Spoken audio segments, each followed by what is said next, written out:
بسم الله الرحمن الرحيم.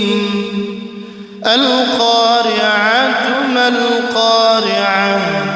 وما أدراك ما القارعة يوم يكون الناس كالفراش المبثوث وتكون الجبال كالعهن المنفوش فأما من ثقلت موازينه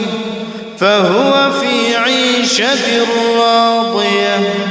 وأما من خفت موازينه فأمه